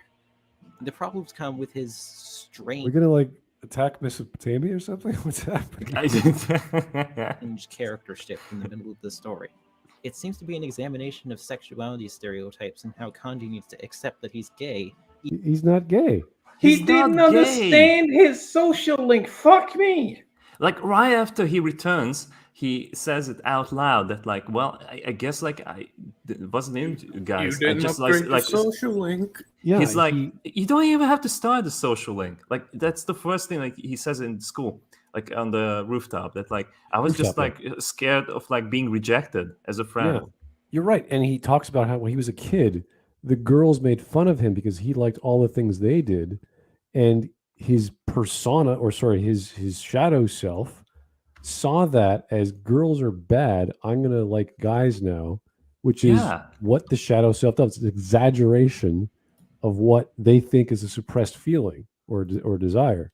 So it comes because it's so strong an emotion that he's been developing this for a decade that, oh, his shadow self thinks he's gay when he's not. This guy thinks the shadow self is 100% one-to-one to reality. We were making a joke about this. That means that Yukiko wants to get railed by multiple guys. That GA is it actually into BDSM? yeah, she wants to beat up Yukiko or whatever. Yukiko just wants to be banged too. Yeah, it's like Naocha wants to get her body chopped up. And like, wait a second, that's not even close to reality. What are you talking about? Oh, Even if that clashes with his image of the perfect man, but then it just stops being. no, dude, that's resolved in his social link. He realizes what his dad said was not to be taken literally, and he interpreted it wrong. His dad died. The last words he said was, "In order to be a man, you have to be strong." Yeah, you have to be strong, and he misinterpreted the message. He thought that means he has to be like, a rebel and like be against everything and be physically fit. It's like, well, not really. This is, and then of course his shadow self interpreted that as, I like strong, big, beefy men. He's like, what? Again, does he think Arise just wants to be turned into a cum dumpster? Yeah, she wants to be strip and be a porn star or whatever the hell. A stripper or whatever. It's just like, no, she doesn't. Naoto wants to be transsexual. Just like, what the hell is he talking about? Oh, Being about that, and then he starts being weirdly horny all of a sudden, saying really stupid shit that feels like Atlas just backpedaling, and his sexuality is barely brought up at all afterwards, other than to make jokes about. No, It would almost be no. better if they didn't. Can we pause? like that's like a thing about Kanji's dialogue, because like if you listen carefully, is that like he just wants to hang around with these guys because like they are his friends, and like he's finally trying to open up, but like he's so innocent. Like every single time, like there's the most apparent one is the ski trip one, and they are like listening in, and like all of them like barge into the house because like they are thinking like the main character, like the girl, is having sex, because like they are like giving like wording that like could be interpreted like that way. And like Kanji misses all of those because like he's so innocent. Like he doesn't have any of those kind of thoughts. That he's supposed to be like this gay sexual guy. No, not at all. It's clearly revealed early on in the story where you get him in his social link, in his battle with his shadow self. He's really into cute things. That is his thing. Yes, His that's his family thing. owned a textile shop, I think. Yes. And he made cute things for the little guy, well, he made it for the community. Really, it started off as that little kid, Yes. because he lost his or whatever, and then he just made him one. He's like, "Wow, this is amazing. My mom likes it too. Can you make one for my mom?" And he just keeps making them for this family, and they want to buy them off him because he's so good at it. And that's what he's attracted to. He likes cute little things. Anything. It's not just things. It's just like Naoto to him is cute because I don't know. He just is. The same with the girl. The same with the girls. Like when they're in their bikinis, he finds them attractive to the point where his nose gets all filled with blood. Like that's a Japanese trope in storytelling. But he's that intense. I'm like, okay, I can see that from Kanji for sure. Like he always turns away, like because like he's so embarrassed that like he doesn't want to reveal that like he actually has feelings. Yeah, he's and so shy. And it's not towards men sexually; it's towards attractive, cute things. And not once this happened with the guys when they're in the tent together. He's like, "No, I'm not into guys. What are you talking about?" And he's like so angry about it. I was like, "I'm not into guys." Like the guy is telling everyone, "I'm not gay." It's like, how much more not gay do you want from Kanji? This is silly. If he goes through his shadow self, goes through his arc, and he accepts the fact that he's got some problems, and he embraces that aspect, and then you hear on the rooftop where he says, "Yeah, no, I'm boys, girls. No, I'm just scared of women. I'm scared of being alone. I'm scared of not having friends, being misunderstood." It's very simple. So it's so simple. It's like he's just a repressed homosexual. Yeah, it's like this guy's been on Reddit or he's been listening to all the weirdos on Twitter talk about Kanji. Yeah. Bring up sexuality at all. But do you want to know the thing that would fix basically everything about Kanji's character? The bad instances of writing that I talked about, the weird horniness, everything. It would be for Atlas to man up and make Kanji actually gay. Okay, we can stop here. We already know this guy's mentality. We know what he's going to... This is a brainwashed idiot online, okay? He has not played the game, and if he has, he does not listen to it. And this is what's pissing me off about this fan. Guys, my favorite parts of the game that are shit that doesn't exist, like Kanji's sexuality and Marie. Guys, remember Marie from the original game? What? You can't find her? She's only in Persona Golden? Oh, fuck me. I guess I'm the idiot. Yeah, this is... I guess I'm... I don't know. This is like a guy making up headcanon playing any game and saying this is the way it should be. This is no different than someone saying the ending of Mass Effect 3 should have been the indoctrination theory and saying it really is. It's like, no, it's not. This is the level of annoying. Like, I was hoping for a very nuanced, detailed breakdown of perhaps Kanji, perhaps Naoto, and just focusing on the facts. He got Marie close. He was pretty. His bias towards Marie is obvious, but his assessment of what happens in the story is like, yeah, you got it. She's kind of misplaced. She's not really part of anything until the end. True. We fixed that. You're not supposed to be in this game. Yeah. Oh. I would like to continue, but already I know we're wasting our time. I want to go down this rabbit I hole. want to go for. You want to go for wanna another s- few minutes? Yes. Okay. Like let's do I 5 minutes. also I wanna want get to to listen to the like Naruto Naruto. Not Oh, like. God. Then there would be no reason for him to do cringeworthy stuff like beg Naoto to participate in the beauty pageant to remove any doubts. Wait. If he was gay and he begged Naoto to join the beauty pageant, How come that happened? I don't know. and he Not knows because he's a Atlas- girl. Because Atlas is homophobic. Yeah, he knows at that point everyone knows Naoto's a girl. But if he's gay, that would be better. Why? I'm not following. No, like the fact that like Kanji was like so excited about like Naoto like approaching him is because like there's finally someone who wants to talk to him as a person and not just like judge him for being a weirdo. And that was like a thing for him that like, oh god, like there's someone that might like me. Is this like attraction that I'm feeling that like I can like finally have a person that I could talk with? It's like he's lonely. All of these characters are lonely in their own way. It's like every single thing has to be misinterpreted that like, oh, he just wants to get banged. Like they want to have gay sex. No, Isn't a point in Naruto's shadow self breaking down the fact that she doesn't want to be left alone? Like, yes, yeah, here it is. Why are you leaving me here? Why am I always left alone? Was crying her eyes out.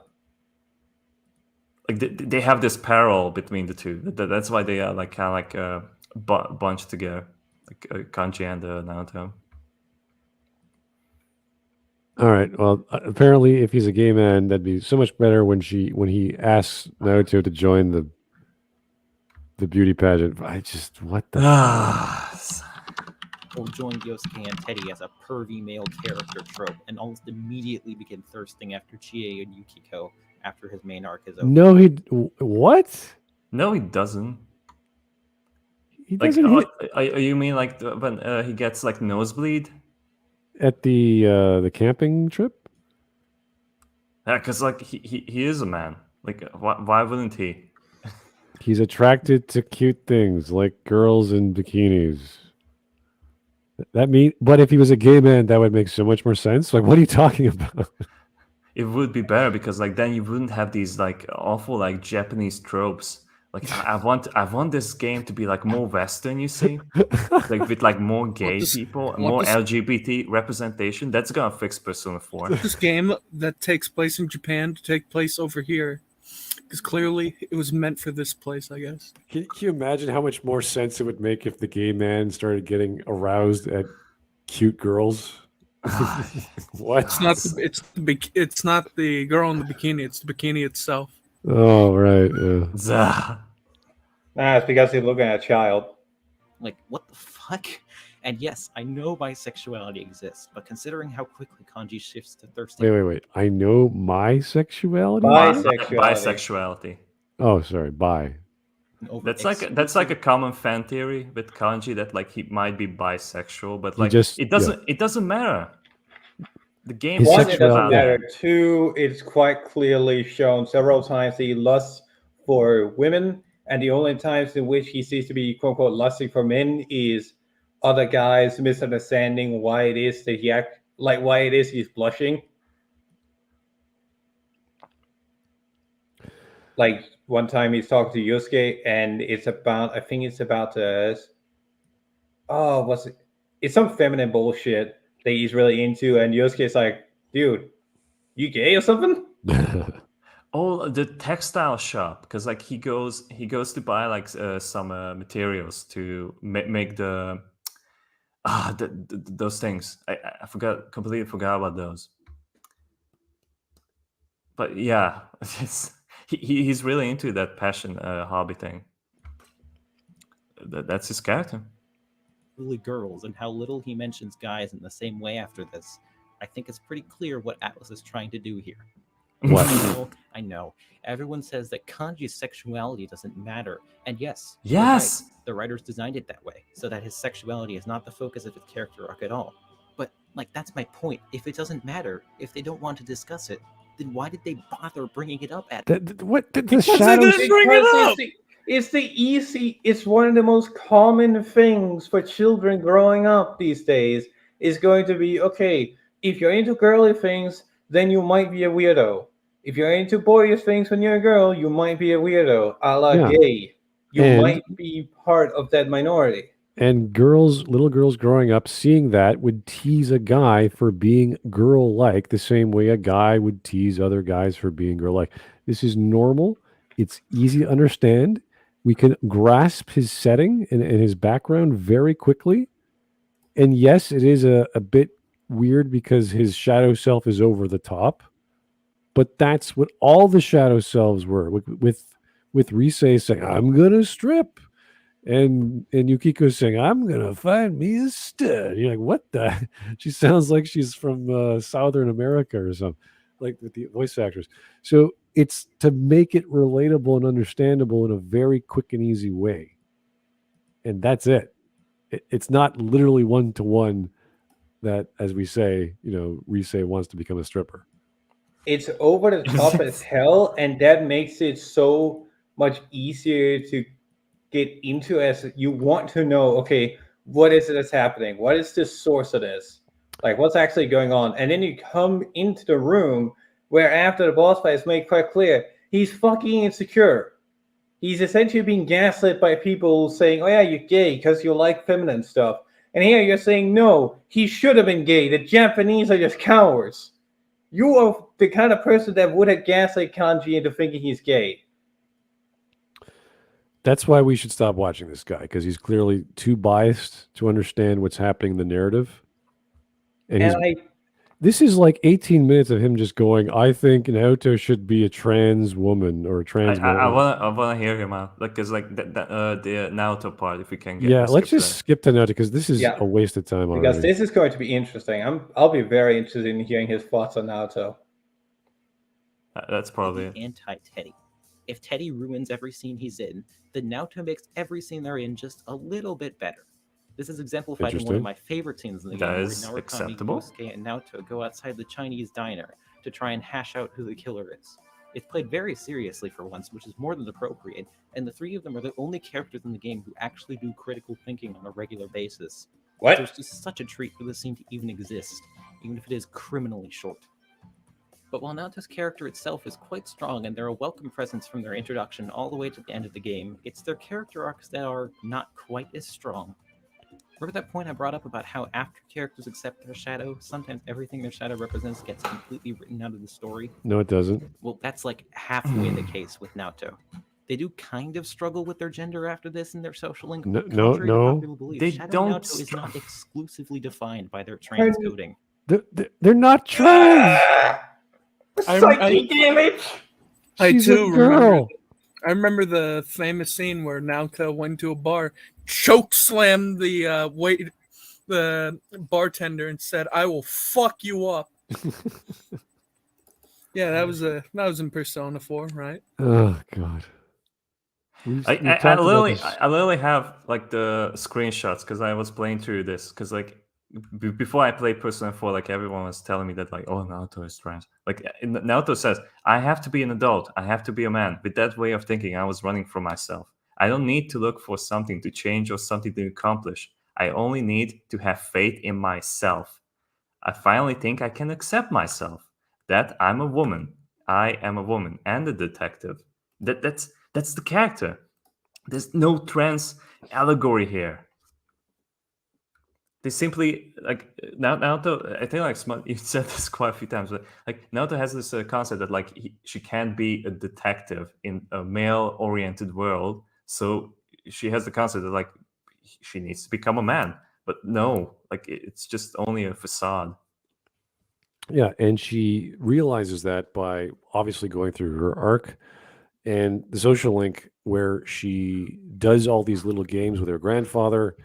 And she realizes, hey, I can do this regardless of who I am externally to everyone else. And Narukami's along the way to support her with whatever choices she decides upon. So it's a very clear understanding of what's going on. But once again, this guy looks to the shadow self and goes, oh, well, clearly this is a one-to-one relationship. This crazy version of herself wants to lop off her body parts or do something in the freaking TV land. And then what? Like, you think Naoto wants to just randomly do some weird backroom surgery? Like Chie just wants to like leech on to like having like people depend on her forever. Is that really her character? No. When they say I accept you as part of myself, that's saying, oh yeah, I was suppressing you, because that's what the Jungian shadow self is. It's instincts and desires that are suppressed, either subconsciously or immediately forgotten and twisted as they fester because they're not being expressed, which is where Freud got it right. Because there's all these weird neuroses and psychoses, depending on how extreme it is, that are suppressed within our psyche. And believe it or not, some of his therapies worked. Some of Jungian's therapies worked, not all of them. So there is precedent for a twisted, dark version of oneself in these little arcs that have to deal with, what do you know, the unconscious and subconscious mind in a magical realm called the Midnight Channel. Oh boy. All right, so let's keep going. There's other stuff in there about not feeling good enough to be a detective and feeling alone and shut out by others in their circle. But Naoto's social link doesn't really talk about this, like, at all. Shut the fuck up. Like that's literally the ending of the social link, that like she finally accepts that. And like, how can you talk about the sex and like gender thing that like it's not involved with like being a detective? That's the exact same thing. She wants to be a detective. How can I be a detective in my mind? I have to become a man, because like that's the only thing that I can see from the books that I read and the kind of things that I did. Because like nobody would accept me for what I am, because like nobody is my friend. Like she's completely lonely. That's like one of her things. Like she doesn't want to be abandoned. Like if she's needed, then that means that like there's like some use for her. That's why she feels like that. Like she needs to change. But that's not the answer. Like Right. She accepts it. She realizes it herself. It's the same issue with Kanji overcompensating. She is overcompensating to be a detective in a male-dominated vocation. So she's like, okay, I gotta look like a guy, gotta sound like a guy, I gotta respect my grandfather as the detective family, so everyone knows that, and she gets away with it. Everyone thinks she's a guy. Yeah. And then she realizes, I don't need to do this anymore. And it's through Narukami's social link. It's through her arc of defeating her shadow. She embraces that element. And then even further, if you romance her, she starts dressing up as a girl and tries that out. So, yeah. Like one of like my second favorite romance is like probably like going for Naruto, because like it's like so sincere. That like she's like, oh well, do you want me to change or not? It's like you can just like tell her that like you don't want her to change. Like she can stay as a tomboy. That's like a concept that like a lot of these queer people have suddenly forgotten about. But it's just like, why do they want to do this? Like she's just fine as it is. She's pretty and all that, and like you telling her that like she doesn't need to be insecure about that. Like she can be proud of like what she is. Like that is like she becomes like so happy about that. Yeah, and in the ending of Golden, they make the comment where everyone's changed a little bit, and then everyone looks at Kanji because he's so changed visually. He is the most, yeah. But Naoto has definitely changed as well. She dresses up feminine and looks comfortable. Like Yukiko becomes like more like a businesswoman too. Yeah. No, it's to say that she's a trans man is just no, just retarded. Gaining a spark of the old magic that being a detective had for them when they were a child, which is just a really good story, actually. I like this story a lot. It's very cute and wholesome. It's that Joker from Persona 5. Oh my god! Like, yes, this is good on its own, but it just doesn't mesh well with Naoto's character. Yes, it does. I mentioned before that they kind of struggle with their gender and their social link, but when I said that, I meant not really at all. Naoto's arc is barely. Oh, so it is there. You just don't understand what that Like means. this is again like he keeps changing his fucking mind. Like I apologize for the wording, but like how can you just say that like well, not at all, but actually it does, but like not really. Not really, kind of, sort of, maybe. Yes. Sort of like it happens, but like not really. Chopper, don't apologize for your word choice. He deserves it. I know, but like I want to be diplomatic here. He is constantly contradictory. It doesn't really happen, but then it does. But not really. But like, what are you saying, dude? About Well, from gender, a except in the certain game. point of view. Yeah. And wants to hammer it home that yes, they are a girl. Okay, this is going to be a bit of a rant, but once I noticed this, I just couldn't stop noticing it, and now I want to die. Please. Okay, good luck. Welcome to Persona 4 Unnecessarily Shoving Gender Roles onto Naoto Shirogane, the series. The very first time you talk to them to start their social link, you must deliberately ignore their wishes and walk them home from school. Why? Because that's what guys do for girls, of course. What? He wants to talk to her. Is he implying that you have to force yourself upon Naoto? I guess. No, like Naoto admits that like I actually wish that you're gonna make that choice because she wants to hang around Narukami, but like she doesn't have the courage to accept it at first because like she's still insecure about herself. And like you have to finish the social link to understand like why that is. That's the beauty of Persona 4 Golden.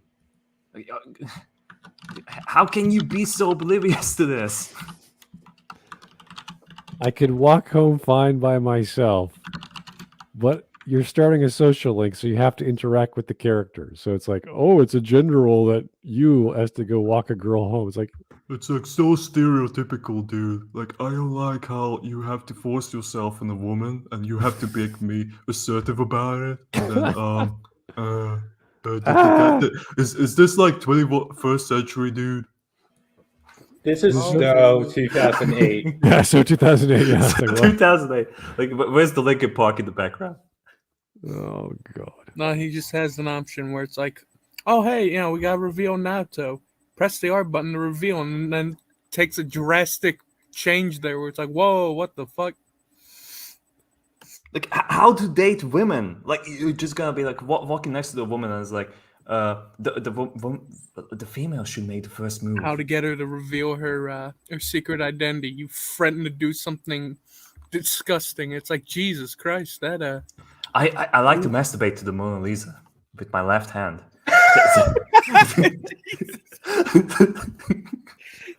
Like what is this guy? What does this guy want? Like seriously, I'm not following anymore. Well, I think he's already failed at the premise, saying that this is she's trans man, therefore gender is going to be all throughout the social link. It's like, no. Oh my no! He just admitted to it. It's just her trying to figure out what it means to be a detective and her life at that point. He accepted that, and there was a bit about her gender, yes, but now everything's about gender. So, here we go. There's one dialogue choice where you're given the option to tell Naoto, I have to help. You're a girl, which is just painful and embarrassing. No. How did this game get ported in 2020 in its current state? Shut the fuck up. How could this game from 2008 be untouched and ported in this year of our Lord? How dare they not change the context just because like some stupid idiot from a Western country is too sensitive to accept like how the original context was? How dare you be different than me? How dare you not fucking do this? There should have been a Pride event in June. There should be an event where Kanji gets kidnapped. by some rapist. Oh, good Lord. And by the way, I know there's more. And at the end of their social link in particular, Naoto will not stop repeating, I am a woman, just to drill it into the layers.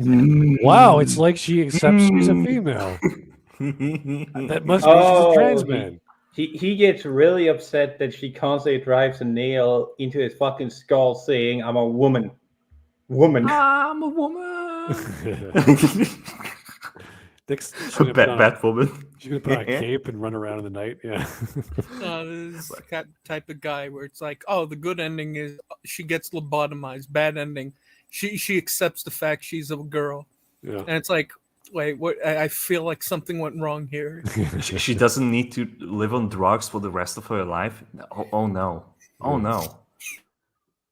I don't understand why Atlas was so fixated on this aspect of their character. Because they weren't like that. You should work in the movie theater, sir. You're projecting. Yeah. Good at that. Mike, that was best joke of the stream. That was great, Mike. Yeah. Jesus, why is Atlas writing her this way? I don't understand. It's like maybe if you actually pay attention and accept the fact that this is how the story works. Holy jeez. Why didn't she choose the ice cream that was vanilla flavored? I like the chocolate better. It's better choice. Okay. Sure. Because there was only Dr. Salt Neo. Need to be about gender so much. They didn't need to keep hammering home the I am a woman thing. I think it would be better if it was just I am a detective. He's so It mad. doesn't matter. This is just who Naoto wants to be. Yeah, so relax. Naoto's gender issues seem to stem from their desire to just be accepted in society. Yes. That's all they are. She wants to be a detective. And detectives, to her, need to be boys. Like, why do those people who want to transition do it in the first place? Because they feel out of place. And like, why does Naoto feel out of place? Because like she's not accepted at all. Nobody wants her, so she wants to be useful. She can be useful through the investigation team, and like she realizes through the friends that like she doesn't need to change herself physically to fit into this society. She And by can be changing just as herself, she fine. just means dressing up, not Dressing up, literally- yeah. Like not she also literally. wears those like not like platform boots, but like the ones that like make you like taller. Yeah. It's like she's insecure about her height. Like she's insecure about so many things. And like that's like the finale that like she just like becomes feminine. Like she accepts everything. Yeah, about herself. this is basically the same modus or the same animus of Kanji. He's insecure about many things. She's insecure about many things just from completely different reasons. And he's treating this like they're sexual when they're not. That's the thing you discover when you pay attention to both of their stories. The shadow selves are getting it wrong. They misinterpreted things. Oh, this guy is such a headache. As running from themselves rather than treating being trans as an actual identity. No, Mm. she's.